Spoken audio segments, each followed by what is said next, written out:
this place is Elpis. Those flowers. Elpis. Enteleckies. Like me.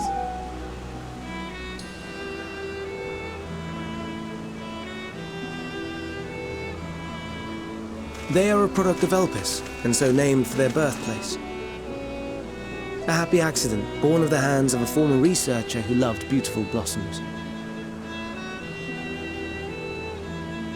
Unique for how they change color, to reflect the emotional state of those nearby. Though be it here or elsewhere, they are seldom seen in any hue save purest white. Reflect the emotional state, you say? By what means do they achieve this? In creation, there exists an energy wholly apart from ether, one driven by emotions. In like manner to how we manipulate ether, this flower is subject to the influence of said energy.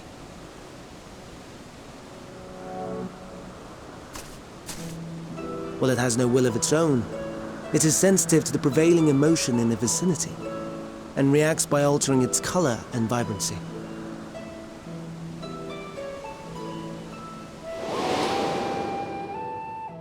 Akasha? It is one of the unseen energies defined by Harnish alchemical theory. Though a gross oversimplification, some describe it as an essence influenced by feeling.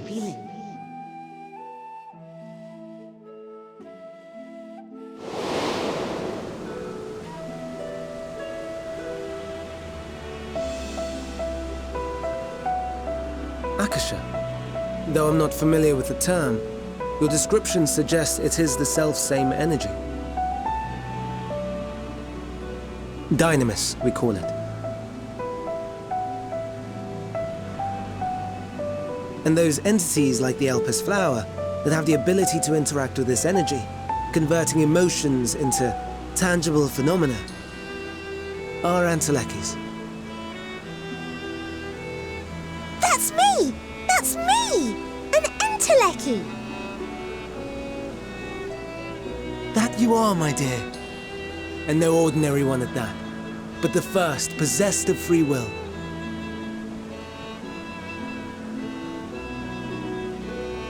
Wait! A form of energy other than ether? Dynamis? I've never heard of such a thing. Hardly surprising. Dynamis cannot be seen, much less felt. And though its existence has long been theorized, we had no proof until the flower's serendipitous creation. What's more, Dynamis is far weaker than ether. Under normal circumstances, its effects are drowned out by the latter. On account of which, beings comprised of and reliant upon the ether, like you and I, are unable to make practical use of Dynamis. 'Tis a truly esoteric thing, known to but a select few scholars. Intriguing. Then, given the limitations you described, why create Meteon?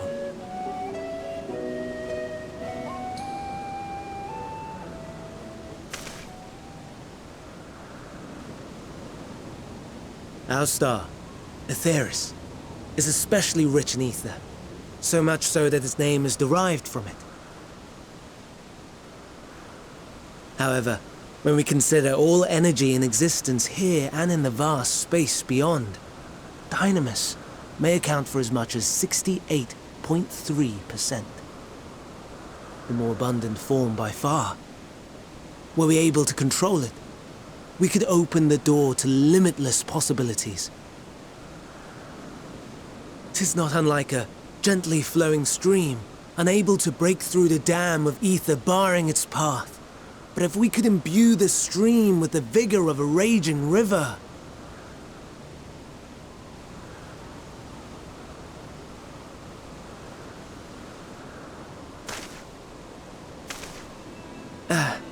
Not that I have such grand ambitions.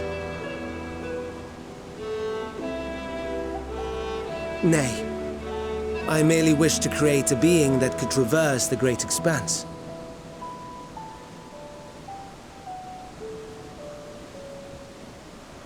The relative scarcity of ether beyond the bounds of this star was a concern.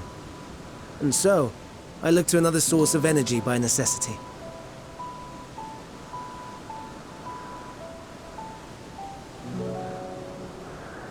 That being Dynamis. No wonder her ether is so thin. Precisely.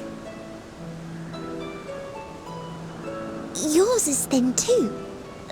Like an entelechy. Like me. So, are we the same? Entelecchies.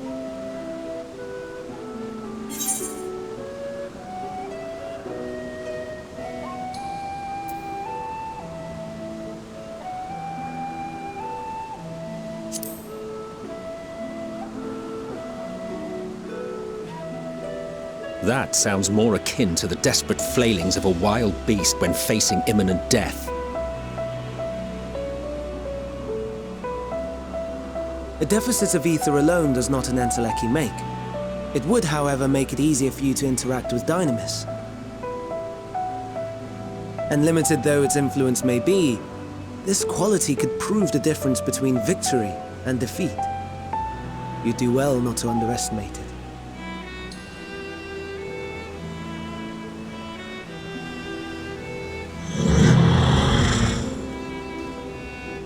Oh dear. I'd forgotten about the poor fellow. You must excuse me a moment while I go and verify a few more things.